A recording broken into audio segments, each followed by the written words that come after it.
কাজ আসলো, রাস্তার কাজ শুরু হলো। এলাকার যারা কমিটিতে থাকবে তারা যাই দেখবে যে ঠিকমতো কাজ হচ্ছে কিনা।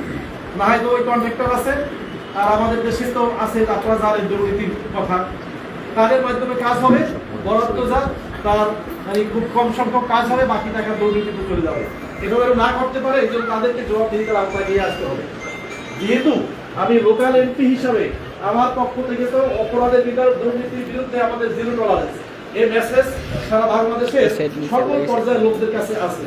কাজে এটাকে এনশিওর করার জন্য আপনাদের তদারকি লাগবে, সেটা আপনারা করবেন।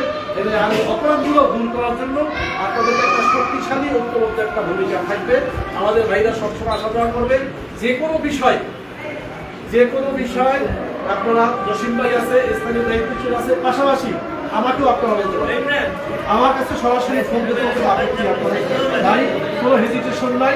এটা এরকম না মানে এমপির সাথে দেখা করবো, প্রোটোকল মেনটেন করাটা এত প্রোটোকল লাগবে না। হ্যাঁ, সবসময় ফোন করেই পাবেন না বা অফিসে গেলে পাবেন না, এই জন্য স্থানীয় দায়িত্বশীলদেরকে জানাইলে বলে আমি এমপি সবার সাথে দেখা করার কথা বলবো, আপনাকে সুযোগ করে দিবে। আমি নিজেও চলে আসি মাঝে মাঝে, অথবা আপনারা যাবেন বা ফোনে কথা বলবেন। এভাবে আমরা সকলে মিলে ঢাকা 4-কে আমরা একটু নিরাপদ এবং উন্নত ঢাকা 4 থেকে নিয়ে যাবো ইনশাআল্লাহ। আজান হয়েছে, সবাইকে ধন্যবাদ।